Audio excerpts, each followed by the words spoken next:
So hello and welcome guys. आज जो हम सम करने जा रहे हैं क्वेश्चन नंबर 9 पेज नंबर 61 पे है आपके गवर्नमेंट टेक्स्ट बुक में। ठीक है, इसमें काफ़ी इंपॉर्टेंट कुछ कॉन्सेप्ट है वो मैंने क्लियर किया है, जैसे कि प्रोविडेंट फंड। तो प्रोविडेंट फंड क्या है वो मैंने सम सॉल्व करते वक्त बहुत अच्छे से बताया हुआ है, वो आप देख लो। उसके अलावा इसमें फिक्स कैपिटल, इस क्वेश्चन में अगर देखोगे तो आपको करंट अकाउंट दिया हुआ है। ठीक है, पार्टनर्स करंट अकाउंट। तो पार्टनर्स करंट अकाउंट कब बनाना पड़ता है? जब फिक्स कैपिटल मेथड होता है तब। तो fix capital method, fluctuating capital method क्या होता है वो मैंने अच्छे से एक्सप्लेन किया है, लेकिन टोटलिंग के बाद, पूरा सम करने के बाद मैंने किया है, तो वो आप लोग जाके चेक कर लेना। ठीक है, वीडियो को पहले ही बंद मत करना। ठीक है, तो ये हो गया। उसके अलावा डिबेंचर्स दिया हुआ है, इसमें डिबेंचर्स को कैसे हैंडल करना है वो चेक कर लेंगे हम लोग। तो वीडियो को पूरा देखो, सीखो, शेयर करो, सब्सक्राइब करो। ठीक है, thank you.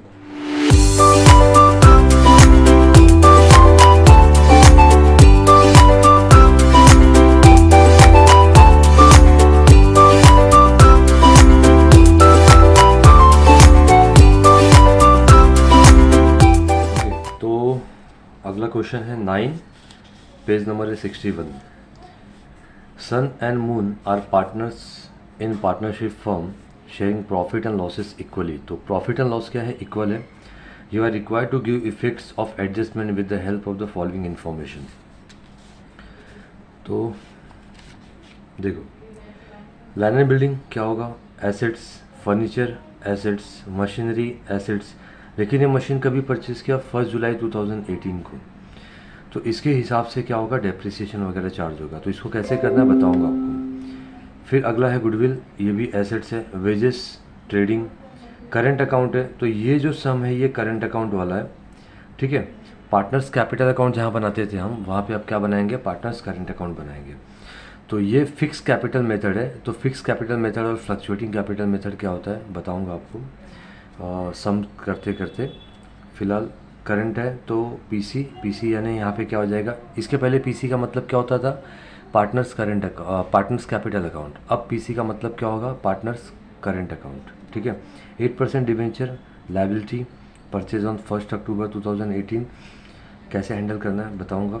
Provident fund investment, ये इन्वेस्टमेंट है तो एसेट्स होगा। स्टॉक ऑफ पोस्टल स्टैम्प, देखो पोस्टल स्टैम्प जो होता है ना ये एक्सपेंस होता है, प्रॉफिट एंड लॉस में आता है, बट स्टॉक है तो ये क्या हो जाएगा? एसेट्स हो जाएगा।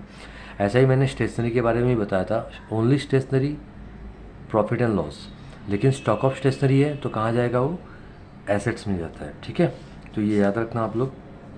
कैपिटल है तो हम लोग पहले इसको कहाँ लिखते थे? पार्टनर्स कैपिटल में, यानी पीसी लिखते थे हम लोग। अब क्योंकि ये क्या है, करंट अकाउंट आ गया है क्वेश्चन में, तो पार्टनर्स कैपिटल कहाँ जाएगा? सीधा लायबिलिटी में जाएगा, क्योंकि ये फिक्स कैपिटल मेथड है। करंट अकाउंट है सन का, तो ये पीसी में जाएगा, यानी पार्टनर्स करंट अकाउंट में जाएगा।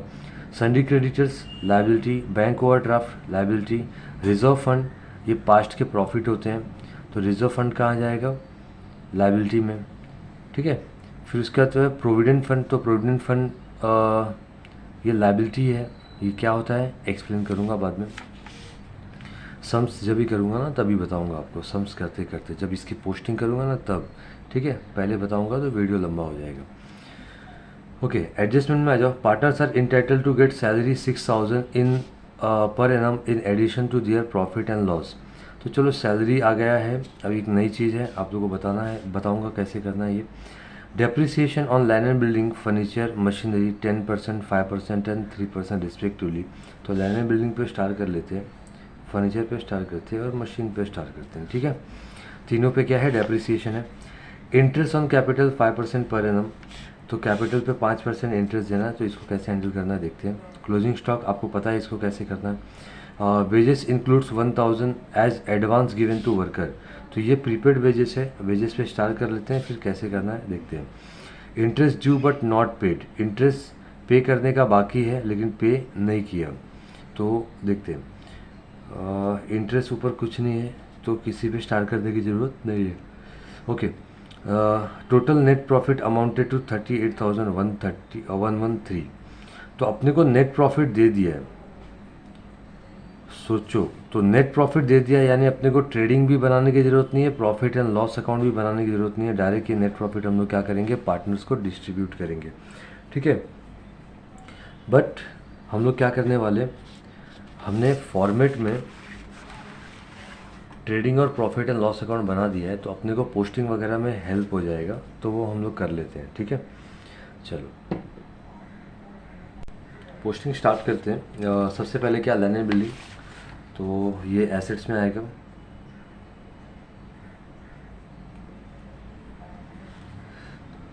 $40,000 एक लाइन छोड़ेंगे। फिर है फर्नीचर, क्योंकि यहाँ पे लिखा भी है you are required to prepare balance sheet and partners current account only. ठीक है, तो ये हमारा जो हमने जो क्या बनाया हुआ है, trading and profit and loss account जो बनाया हुआ है, ये हमारा वर्किंग नोट में काउंट हो जाएगा। ठीक है, ओके।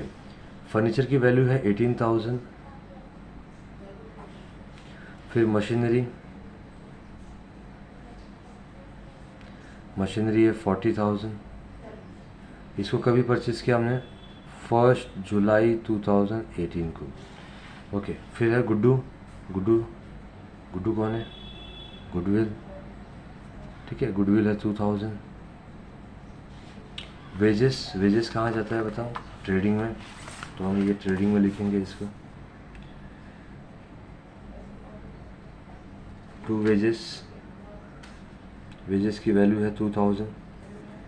आपको बुक लेके बैठा करो। वेजेस 2000 है तो उसको कहाँ लिखेंगे, इनर कॉलम में। क्यों, क्योंकि उस पर स्टार है। फिर उसके बाद करंट अकाउंट ऑफ मून, तो यहाँ पे देखो मैंने पहले से ही फॉर्मेट बना के रखा था बिना क्वेश्चन पढ़े। तो यहाँ पे मैंने क्या लिखा था, कैपिटल। अब कैपिटल की जगह पे क्या आ जाएगा, पार्टनर्स करंट अकाउंट आ जाएगा। ठीक है, तो जब भी पार्टनर्स करंट अकाउंट बनता है तो समझ जाओ फिक्स कैपिटल मेथड है, और जब भी पार्टनर्स करंट अकाउंट नहीं बनता है, खाली पार्टनर्स कैपिटल अकाउंट बनता है, तो उसको बोलते हैं फ्लक्चुएटिंग कैपिटल मेथड। तो फाइनल अकाउंट के दो तरीके होते हैं, एक फिक्स कैपिटल मेथड होता है और दूसरा क्या होता है, fluctuating capital method. Current account बनाया तो कौन सा मेथड हो जाएगा, फिक्स कैपिटल मेथड। और करंट अकाउंट अगर नहीं बनाया तो फ्लक्चुएटिंग कैपिटल मेथड। क्यों फिक्स है, क्यों फ्लक्चुएटिंग है, आपको लास्ट ये क्वेश्चन के लास्ट सॉल्व करते करते लास्ट तक आपको पता चल जाएगा। ठीक है, चलो नेक्स्ट अभी क्या है, अच्छा करंट अकाउंट ऑफ मून है। कहाँ पे करंट अकाउंट है, डेबिट में, तो पार्टनर्स करंट अकाउंट में जाएंगे और डेबिट साइड में हम लोग क्या लिखेंगे, टू बैलेंस ब्रॉट डाउन। मून का वैल्यू कितना है, 4000, तो यहाँ पे मून के कॉलम में जाके 4000 लिखेंगे। आई होप आप लोग को समझा होगा ये। ओके, 8% डिबेंचर, ये लाइबिलिटी में आएगा, तो यहाँ पे आ जाते हैं हम लोग 8% डिबेंचर। ठीक है, 8000, तो 8% है, यानी ये हिडन एडजस्टमेंट हो गया। परसेंटेज दिया हुआ है ना, तो इस पर हमें क्या कैलकुलेट करना पड़ेगा, इंटरेस्ट कैलकुलेट करना पड़ेगा। और ये कभी हमने परचेज किया डिबेंचर 1 अक्टूबर 2018, तो उसके हिसाब से हमें इस पर इंटरेस्ट कैलकुलेट करना पड़ेगा। बताता हूँ अभी थोड़ी देर में। और प्रोविडेंट फंड इन्वेस्टमेंट, ये एसेट्स में आएगा। प्रोविडेंट फंड इन्वेस्टमेंट,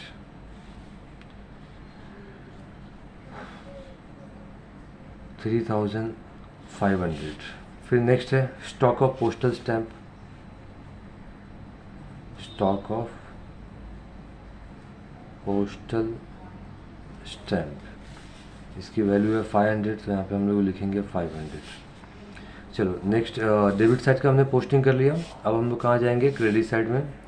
कैपिटल दिया हुआ है सन और मून का, तो हम लोग पार्टनर्स कैपिटल लायबिलिटी में लिखेंगे 33,500, 33,500। 5 और 5 10, एक कैरी गया, 3 और 3 6 और 1 7, 3 और 3 6 मतलब 6, तो 67,000 हो गया ये। फिर उसके बाद है करंट अकाउंट ऑफ सन, तो करंट अकाउंट ऑफ सन कहाँ पे, क्रेडिट साइड में, तो हम लोग पार्टनर्स करंट अकाउंट के कौन से साइड में जाएंगे, क्रेडिट साइड में जाएंगे, और बाय बैलेंस ब्रॉट डाउन लिखेंगे। ठीक है, कितना है सन के कॉलम में, 6000। ओके, सन्डी क्रेडिटर्स 25,000, इसको हम लोग लायबिलिटी में लिखेंगे।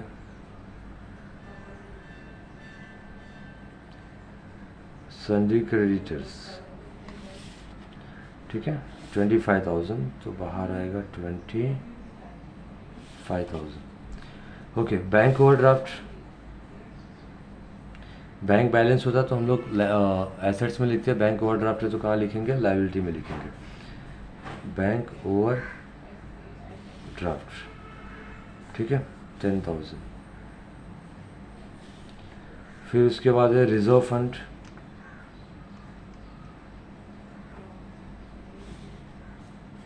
$5,000। फिर है प्रोविडेंट फंड,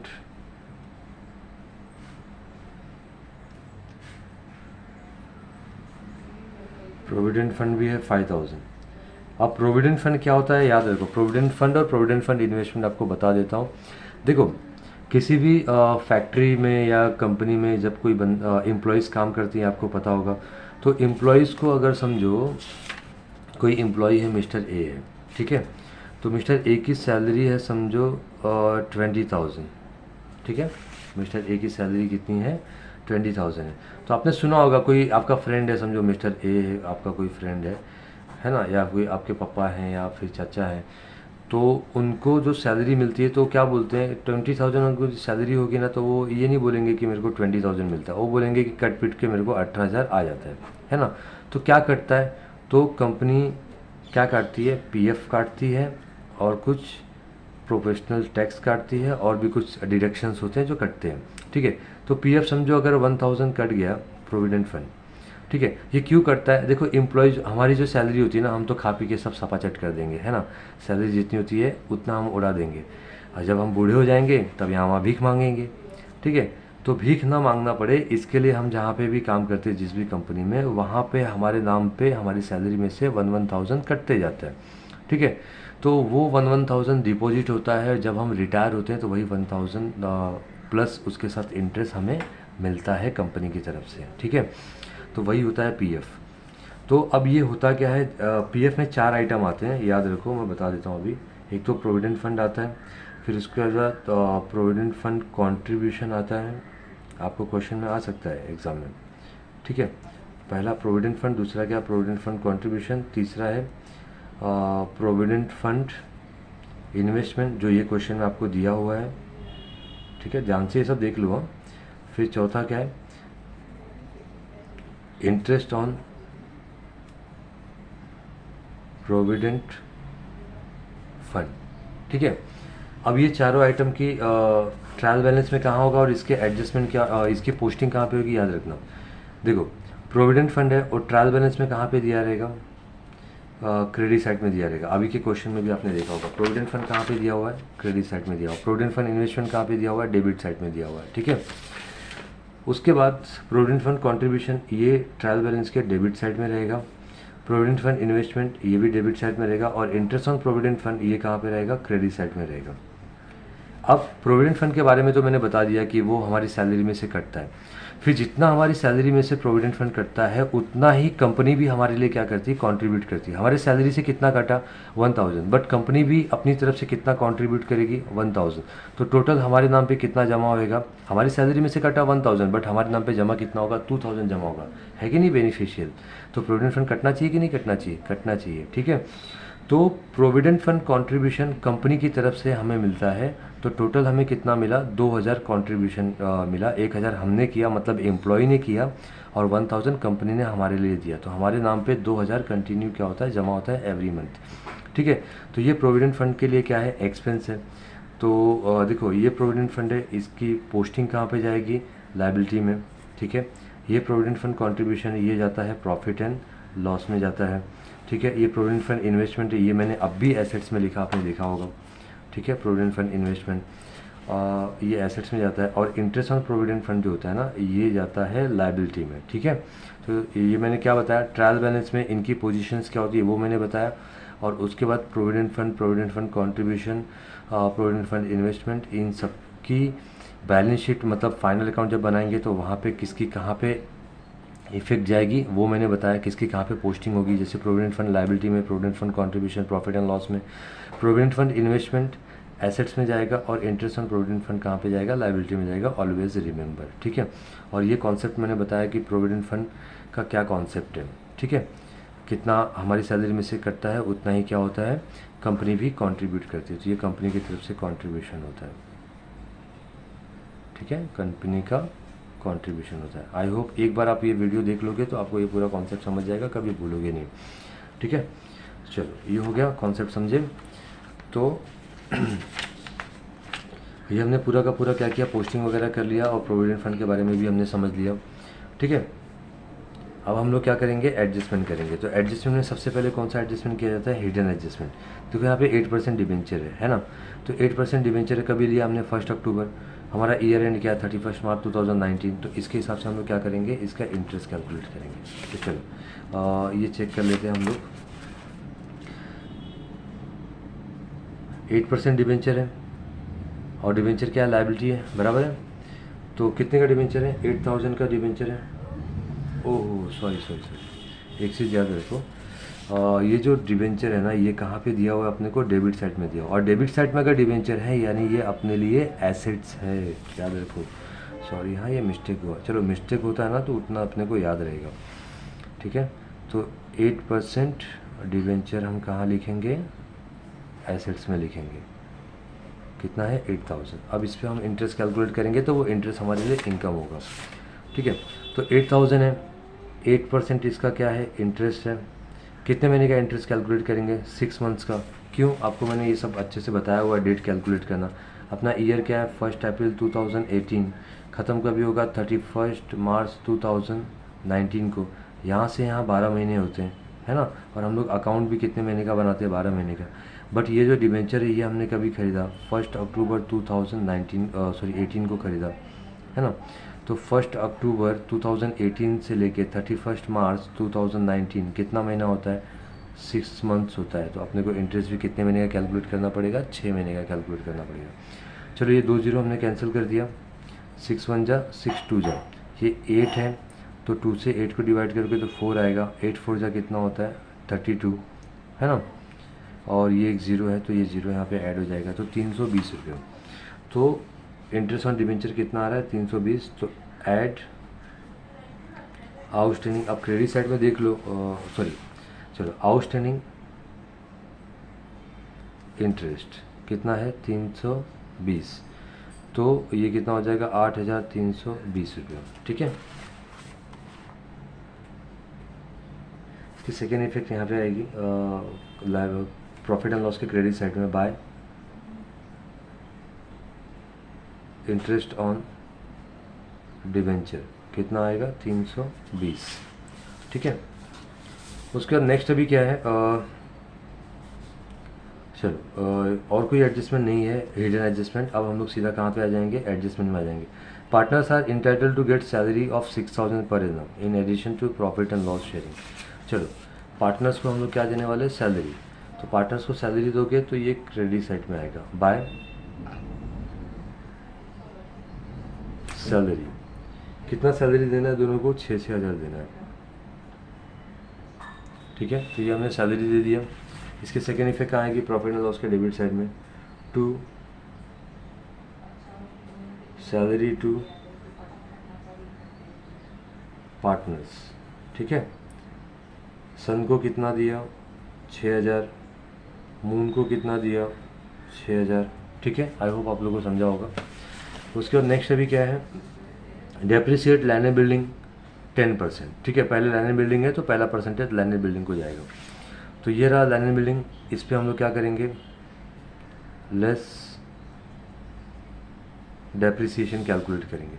अब लैंड एंड बिल्डिंग जो है ना, इसके ऊपर इसके आगे कोई डेट नहीं दिया है तो इसका सीधा 10% कितना होगा, 40,000 का 10% होगा 4000। ठीक है, तो बाहर कितना आएगा, 36,000। ठीक है, और सेकेंड इफेक्ट आप नहीं देंगे तो भी चलेगा बट दे देते हैं। ठीक है, to depreciation on LNB, LNB मतलब लैंड एंड बिल्डिंग कितना आया था, 4000। उसके बाद क्या है, फर्नीचर। फर्नीचर कितना है, 5% है। तो फर्नीचर के भी आगे कोई डेट वगैरह नहीं दिया तो सीधा इसका 5% निकालेंगे हम लोग। तो लेस डेप्रिसिएशन 10%, 18,000 है, 10% करोगे तो 1 0 कट करने पे कितना आएगा, 1800। तो 1800 10% है तो 5% कितना होएगा, 900। तो ये हो जाएगा 17,100, 17,100। इसकी सेकेंड इफेक्ट आएगी, टू डेप्रिसिएशन ऑन फर्नीचर कितना है 900। ठीक है, नेक्स्ट अभी क्या है मशीनरी। मशीनरी पे कितना मारना है 3% मारना है। अब ये जो मशीन है ना, ये मशीन हमने कभी खरीदा 1 जुलाई 2018, तो इस पर भी हमें डेट कैलकुलेट करना पड़ेगा। आई होप डेट वाला कॉन्सेप्ट आपको क्लियर हो गया होगा। मशीनरी पे कितना है 40,000 है। तो चलो हमारा ईयर पहले देखने का, ईयर कभी स्टार्ट हो रहा है 2018 1 अप्रैल, ख़त्म कभी होगा 31 मार्च 2019। यहाँ से यहाँ कितना महीना हो गया 12 मंथ्स हो गया। ठीक है, हमने मशीन कभी खरीदा 1 जुलाई 2018 को, तो यहाँ से यहाँ कितना महीना होगा 9 मंथ्स होगा। ठीक है, जुलाई से मार्च 9 महीना होता है, कैलकुलेट करके चेक कर सकते हो आप लोग। तो मतलब क्या है कि ये जो 40,000 का मशीन है, इस पर हम लोग को कितना 3% मारना है। कितने महीने का मारना है 9 मंथ्स का मारना है, तो 9/12। ठीक है, ये 2 0 कैंसिल हो गया, 3 1 जा 3 4 जा 12। ठीक है, अब ये 4 यहाँ पे नीचे है, ये ऊपर है, तो 4 1 जा 4, कितने 0 हैं 2 0 हैं, तो 2 0 आ गए। सब कैंसिल हो गया, 3 कैंसिल हो गया, 12 भी कैंसिल हो गया, 4 भी कैंसिल हो गया, ये 2 0 कैंसिल हो गया, क्या बचा 9। 9 × 100 कितना होगा 900। ठीक है, तो मशीनरी का डेप्रिसिएशन कितना आ रहा है 900 रुपया। तो ये बाहर कितना आएगा 39,100। ठीक है, इसके सेकेंड इफेक्ट कहाँ आएगी, टू डेप्रिसिएशन ऑन मशीनरी 900। ठीक है, चलो नेक्स्ट अभी क्या है interest on capital 5% per annum. तो ये रहा कैपिटल, इसका 5% निकालना अपने को 33,500। 33,500 का 5%, 2 0 कैंसिल हो गया, 5 5 जा 25, 2 कैरी किया, 5 3 जा 15 + 2 17, 1 कैरी किया, 5 3 जा 15 + 1 16, तो 1675। ये क्या आ रहा है 5% आ रहा है। तो इसको भी हम लोग पार्टनर्स करंट अकाउंट में लिखेंगे। बाय इंटरेस्ट ऑन कैपिटल कितना आया था 1675। 1675 सन को और 1675 मून को भी आएगा। क्यों? क्योंकि दोनों का कैपिटल क्या है सेम है। और इंटरेस्ट ऑन कैपिटल की सेकेंड इफेक्ट कहाँ आती है प्रॉफिट एंड लॉस में। तो टू इंटरेस्ट ऑन कैपिटल सन का आया 1675, मून का आया 1675। ठीक है, चलो तो ये इंटरेस्ट ऑन कैपिटल हमने कर लिया। फिर उसके बाद क्या है इंटरेस्ट ऑन कैपिटल के बाद चौथा adjustment closing stock 60,743। Closing stock एक इफेक्ट हम लोग कहाँ देते हैं ट्रेडिंग के क्रेडिट साइड में। तो यहाँ पे हम लोग लिखेंगे क्लोजिंग स्टॉक 60,743। इसकी सेकेंड इफेक्ट आएगी balance sheet asset side closing stock 60,743। ठीक है, ओके। नेक्स्ट अभी क्या है wages include 1,000 as advance given to worker. तो ये जो वेजेस है इसमें एडवांस है। एडवांस मतलब क्या होगा प्रीपेड। तो आप चाहिए तो एडवांस वेजेस लिख सकते हो या फिर प्रीपेड वेजेस भी आप लिख सकते हो। तो एडवांस वेजेस 1,000, तो 1,000 माइनस करोगे। एडवांस या प्रीपेड हम लोग क्या करते हैं माइनस करते हैं और आउटस्टैंडिंग ऑलवेज क्या करते हैं ऐड करते हैं। तो बाहर कितना आएगा 1,000। अब मुझे बताओ ये ट्रेडिंग का डेबिट साइड है। डेबिट मतलब एक्सपेंस। एक्सपेंस पहले 2,000 था, अभी कितना हो गया 1,000। एक्सपेंस कम हो गया, अच्छी बात। अच्छी बात कहाँ लिखते हैं एसेट्स में। तो क्या लिखेंगे एडवांस वेजेस 1,000। ठीक है, ओके। नेक्स्ट अभी क्या है interest due but not paid. Interest pay करने का बाकी है लेकिन पे नहीं किया। तो पे करने का एक्सपेंस होता है, रिसीव करने का इनकम होता है, ऑलवेज रिमेंबर। ठीक है, कुछ भी हम पे करते हैं तो क्या होगा एक्सपेंस, और कुछ भी रिसीव करते हैं तो क्या होगा इनकम होगा ना। जैसे सैलरी मेरे को मिल रही है तो मेरे लिए इनकम हो गया। कंपनी पे कर रही है तो कंपनी के लिए क्या हो जाएगा एक्सपेंस हो जाएगा। ठीक है, तो to outstanding, outstanding full form लिखना आप लोग, इंटरेस्ट, आउटस्टैंडिंग इंटरेस्ट कितना हुआ 800। तो ये हमने कहाँ लिखा, डेबिट साइड में लिखा। अब इसके सेकेंड इफेक्ट कहाँ आएगी, लायबिलिटी में, आउटस्टैंडिंग इंटरेस्ट 800, ठीक है। फिर नेक्स्ट क्या है, नेट प्रॉफिट अपने को दे दिया है, तो नेट प्रॉफिट यहाँ पे हम नहीं बताएंगे क्योंकि हमें प्रॉफिट एंड लॉस नहीं बनाना है, सीधा नेट प्रॉफिट हम लोग क्या करेंगे, पार्टनर्स को डिस्ट्रीब्यूट करेंगे। चलो तो इतना हो गया, आई होप आप लोग को समझा होगा। नेट प्रॉफिट कितना है, 38,113। तो 38,113 को हम लोग क्या करेंगे, 2 से डिवाइड करेंगे। क्यों, क्योंकि दोनों पार्टनर्स का रेशियो क्या है, इक्वल है, तो इसके लिए 2 से डिवाइड करेंगे। तो 2 1 जा 2, 1 और 8, 2 9 जा 18, है ना। तो ये 0 हो गया पूरा। अब ये 1 आएगा और 1 में 2 का टेबल नहीं जाएगा, तो 0 बढ़ाएंगे और ये 1 और लेंगे, है ना।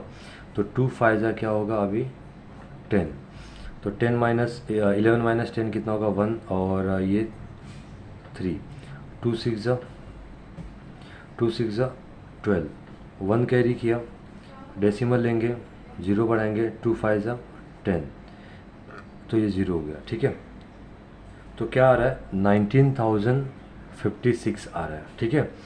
तो हम लोग क्या करेंगे, 56.5 आ रहा है ना, तो एक को 1 रुपया ज़्यादा देंगे, एक को 1 रुपया कम देंगे। कैसे करेंगे, यहाँ पे नेट प्रॉफिट है तो क्रेडिट साइड में आएगा पार्टनर्स करेंट के, बाय नेट प्रॉफिट, ठीक है। कितना आया था, 19,056 है तो इसको 57 कर दो, ठीक है। और यहाँ पे 19,056 कर दो, ठीक है। तो 1 रुपया बढ़ा दिया, 1 रुपया कम कर दिया, क्योंकि डेसिमल में लिखेंगे तो ऐड लेस करने में क्या होगा, दिक्कत होगी। चलो ये हो गया।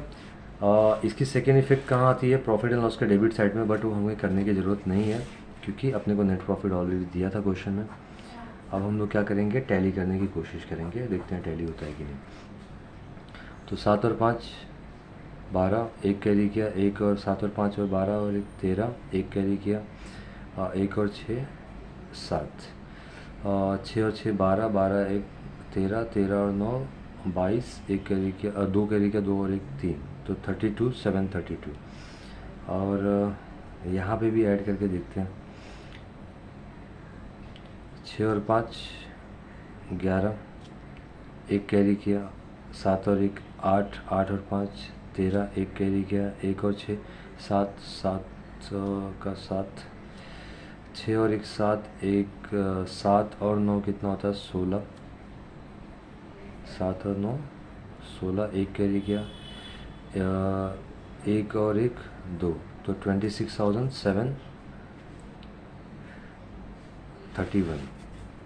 तो यहाँ पे लिखेंगे 32,732, ऊपर कुछ माइनस करने के लिए नहीं है, तो बैलेंसिंग फिगर में भी कितना आएगा 32,732। यहाँ पे कितना है 26,731, 26 माइनस 4 कितना होता है 22,731 हो जाएगा, है ना। माइनस करने तो आएगा ना, टू बैलेंस कैरी डाउन।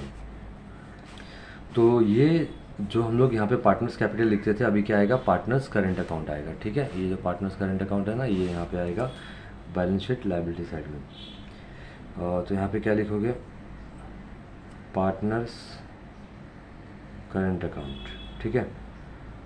सन का कितना बैलेंस आया 32,000, मून का कितना आ रहा है, मून का आ रहा है 32,732, है ना, 32,732, 22,731, ठीक है।